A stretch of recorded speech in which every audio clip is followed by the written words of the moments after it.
ఏమిటి అసలు నేను సంపద సృష్టిస్తాను, సంపద సృష్టించి దాన్ని పంచుతాను అని ఇప్పుడేమో మనసు ఉంది, నాకు మనసులు ద్వారాలు మూసి ద్వారములు తెరిచే ఉన్నవనే సినిమా డైలాగ్ బదులు ఇప్పుడు ద్వారములు మూసిపడి ఉన్నవి అని చెబుతున్నారు చంద్రబాబు గారు. ఇప్పుడు ఏంటి ఈ బిల్లుల కోసం ఎందుకు జనం అసలు బిల్లుల కంటే ముందు సార్ ఎలక్షన్ల ముందు వాళ్ళు ఏం చెప్పేవాళ్ళు, ఓన్లీ సంక్షేమ పథకాల వల్ల ఇది ఒక శ్రీలంక ఒక బంగ్లాదేశ్ లాగా అయిపోతుంది, డెవలప్మెంట్ అంటేనో లేదు ఎంప్లాయీస్ని ఎలా ఇన్ఫ్లుయెన్స్ చేశారు. ఫస్ట్ ఏదైనా ఒక రెవెన్యూ వస్తే వాళ్ళు ఎంప్లాయీస్ మీరు పనిచేస్తున్నారు కాబట్టి మీ శాలరీస్ మీ బకాయిలు ఇచ్చిన తర్వాతే అది సంక్షేమమైన డెవలప్మెంట్ సైడ్ అని వెళ్ళాలి, ఎందుకంటే ఇట్స్ యువర్ వాళ్ళకి ఇచ్చే హానర్ అది అనే విధంగా వాళ్ళని రెచ్చగొట్టడం వలన ప్రొవోక్ చేయటం వలన వాళ్ళు కూడా వైఎస్ఆర్సీపీ ప్రభుత్వానికి వ్యతిరేకంగా రోడ్లకి దారుణంగా ధర్నాలు ఇవన్నీ చేశారు.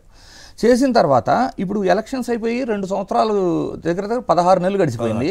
వాళ్ళు ఇచ్చిన హామీలు ఏంటి? First of all Jaganmohan Reddy గారు జీపీఎస్ తీసుకొస్తే, అంటే జనరల్గా ఏంటంటే సార్ ఓపీఎస్ ఒక సిస్టమ్ ఉంది ఒకప్పుడుది, అది రీఇంప్లిమెంట్ చేయమని ఎంప్లాయీస్ కోరుకుంటున్నారు, కానీ అది దానికి ఉన్న ఆర్థిక అంశాలు ఏవైతే ఉన్నాయో అది ఇంపాసిబుల్లా కనబడిన తర్వాత ఇటు సిపిఎస్ కంట్రిబ్యూటరీ పెన్షన్కి ఓల్డ్ పెన్షన్కి మధ్యంతరంగా రెండింటికి కొంచెం బ్యాలెన్స్ చేసే విధంగా జీపీఎస్ అనేది తీసుకొస్తే దాన్ని ఎవరు యాక్సెప్ట్ చేయొద్దు, మన గవర్నమెంట్ రాగానే ఫస్ట్ సంతకం మేము మీకు ఓపీఎస్ చేసి పెడతాము అని చెప్పారు. ఇప్పుడు చూడండి అందరిలోకి ఎక్కువ లాస్ అవుతుంది ఎంప్లాయీసే కదా. ఇప్పుడు ఆ జీపీఎస్ లేదు, ఈ లోపు రిటైర్ అయిన వాళ్ళకి ఆ బెనిఫిట్స్ లేవు, వాళ్ళకి మళ్ళీ రేపు కోర్టులో కేసులు వేసుకొని పోరాడుకోవాల్సిన పరిస్థితి. 34,000 కోట్ల బకాయిలు అంటే 34,000 కోట్ల బకాయిలు సార్.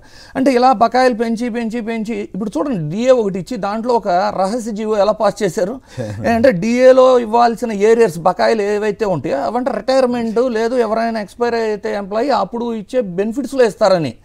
అంటే ఈలోపు ఆ జీపీఎస్ కానివ్వండి వీళ్ళ పరిస్థితులు ఎలా ఉంటాయి అంటే ఇది ఒకటే కాదు సార్, ఎన్ని బకాయిలు పెండింగ్ ఉండి పిఆర్సీ ఇస్తా అన్నారు, పిఆర్సీ ఇచ్చారా? 2 years అవుతుంది సార్. వైఎస్ఆర్సీపీ హయాంలోనే ఇంకొక 6 నెలలు ఇవ్వాల్సిన టైంలో ఎలక్షన్ కూడా రావటం కానివ్వండి వాళ్ళు ఇవ్వలేకపోయారు. అసలు అట్లీస్ట్ కమిటీ వేసారా? వేయలేదు కదా. అట్లీస్ట్ ఐఆర్ ఇవ్వగలిగారా? ఇవ్వలేదు కదా.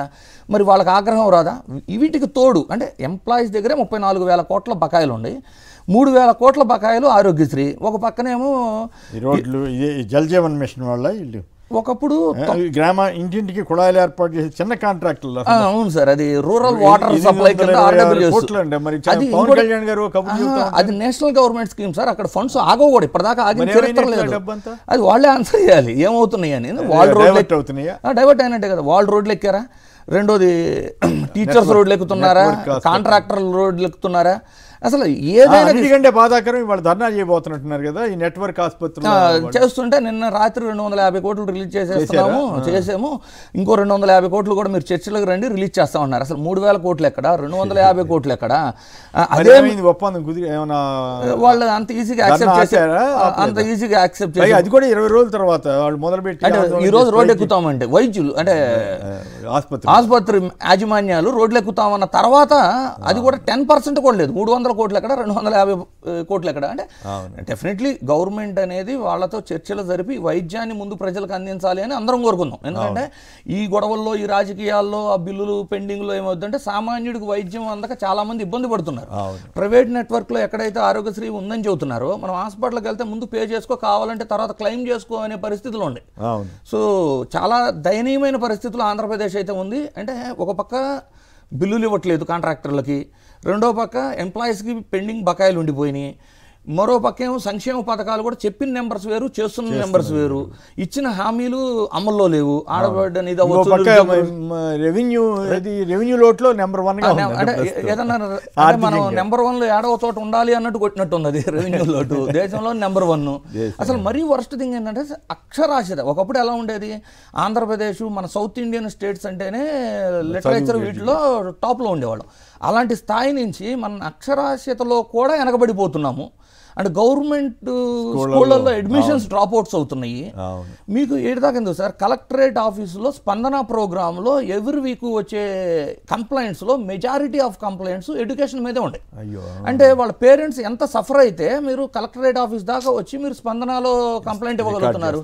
అసలు అడ్మినిస్ట్రేషన్ లేదు, మానిటరింగ్ లేదు, కేవలం ఏంటంటే మీడియా బలంతో అంటే పబ్లిసిటీ చేసుకుంటూ వెలిగిపోతుంది అని పబ్లిసిటీ చేయటమే కానీ సామాన్య ప్రజలు పేదలు అయితే మాత్రం చాలా దుర్భరమైన పరిస్థితిలో ఉన్నారు సార్. రైట్. ఈ అప్పుల మీద మీరు కూడా అప్పులు అంటున్నా, ఈ బిల్లుల అప్పులు పడినట్టే కదా గవర్నమెంట్.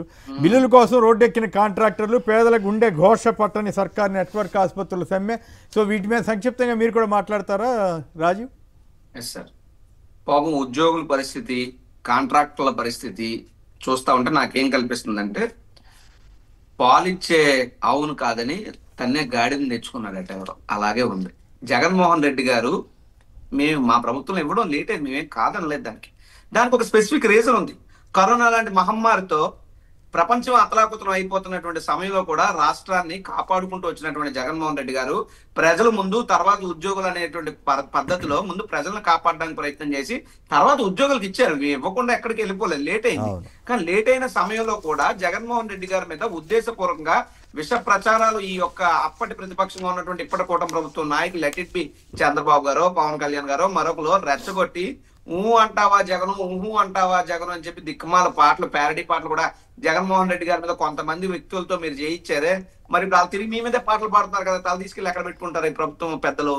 రెండవది, ఈ రాష్ట్రంలో పాలన మొత్తం గాడి తప్పింది సార్.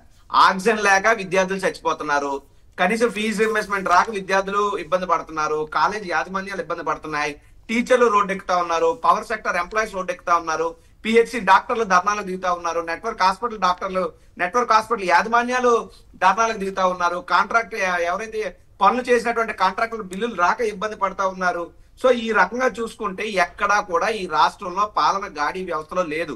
కేవలం చంద్రబాబు నాయుడు గారు ప్రతి మంగళవారం అప్పుల వారంగా మార్చడం, తెచ్చినటువంటి డబ్బులతో తన తాబేదారులందరికీ ప్రభుత్వ ఆస్తులు పనిచేయడం, ఇంకేమన్నా కమిషన్లు మింగేయడం తప్పితే ప్రజా ఆరోగ్యాన్ని పట్టించుకోవడం కానీ, విద్యా వ్యవస్థను పట్టించుకోవడం కానీ, లేదంటే పరిపాలన పద్ధతిని పట్టించుకోవడం కానీ ఎక్కడా లేదు. It's completely failed government sir. కాబట్టి ఈ రోజు ఇప్పటికైనా ఒకటే చెప్తున్నాం, కాంట్రాక్టులైనా ఉద్యోగులైనా ఇప్పటికైనా మీరు కళ్ళు తెరవండి. ఎవరి ప్రభుత్వంలో మీకు మంచి జరిగింది, ఎవరి ప్రభుత్వంలో మిమ్మల్ని బాగా చూసుకున్నారు అన్నటువంటిది మీరు కళ్ళు తెరిచి మీరు పరిస్థితులను అర్థం చేసుకోవాలని చెప్పి ఇప్పటికైనా మేము ఉద్యోగస్తులను కోరుతా ఉన్నాం, కాంట్రాక్టర్లను కోరుతా ఉన్నాం. రైట్.